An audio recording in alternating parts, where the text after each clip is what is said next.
देखिए, आज परिवहन कर्मचारी महासंघ इंटेक की जो बैठक थी, वो प्रदेश के हमारे हिमाचल पथ परिवहन निगम के माननीय उपाध्यक्ष श्री अजय वर्मा जी के साथ कर्मचारियों की वित्तीय देनदारी को लेकर चर्चा हुई और इसके अतिरिक्त आज कर्मचारियों की अन्य मांगों पर भी चर्चा हुई। जहाँ तक देनदारियों का प्रश्न है,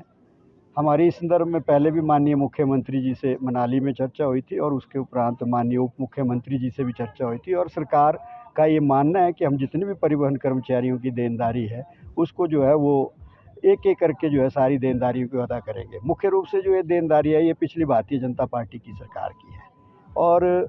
दुःख इस बात का है कि जो लोग आज हड़ताल की बात कर रहे हैं, उन्होंने पिछली सरकार के समय में कभी भी इन देनदारियों को लेकर कोई आंदोलन नहीं किया है। तो हमारा तो यही मानना था, हमारी आज जो चर्चा हुई है उसमें माननीय उपाध्यक्ष महोदय ने भी ये मानना है कि हम जो सारी देनदारियों को है वो एक-एक करके क्लियर करेंगे और कोशिश करेंगे कि इस महीने के आखिर तक जो है वो कुछ महीने का ओवरटाइम जो है जारी कर दिया जाए और हर महीने ये कुछ-कुछ महीनों का ओवरटाइम देने की प्रथा जारी रखी जाए। इस सरकार के कार्यकाल के दौरान किसी भी महीने का जो है वो वेतन और पेंशन लंबित नहीं है और इसके अतिरिक्त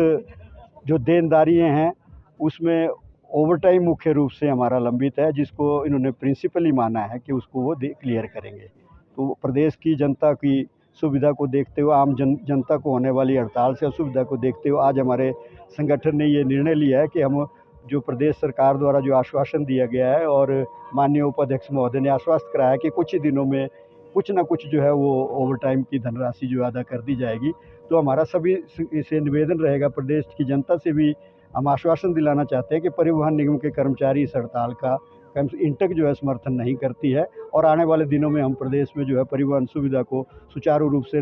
चलाने के लिए पूरे जो परिवहन निगम को अपना पूरा सहयोग प्रदान करेंगे। ये बात जहाँ तक सैलरी और पेंशन की बात है, पिछली सरकार में भी पेंशन जो है वेतन जो है लगभग 15-20 तारीख को मिलता था और हमने तब भी आंदोलन किया था। परंतु इस सरकार के बनने के बाद ये तीसरा मौका है कि इन कर्मचारियों द्वारा आंदोलन की धमकी दी गई है। पहले भी 15 मई 2003 को ऐसे एक आंदोलन की रूपरेखा तय की गई थी और एचआरटीसी के गोल्डन जुबली समारोह से पहले भी इस प्रकार के एक धरना देने का निर्णय लिया गया था। बार-बार इस प्रकार से धरने से जो है, जब सरकार प्रिंसिपल रूप से ये मान रही है, किसी परिवार में पैसे की कमी हो सकती है। हमारे अपने परिवार में भी कई बार हम अपने बच्चों को बोलते हैं कि हम आपको मर्सिडीज़ ला के देंगे, तो हमारे पास अगर 2-3 महीने पैसे नहीं हो, तो क्या हमारे बच्चे हमारा विद्रोह करना शुरू कर देंगे। हमारी एचआरटीसी के प्रति हम समर्पित हैं और हम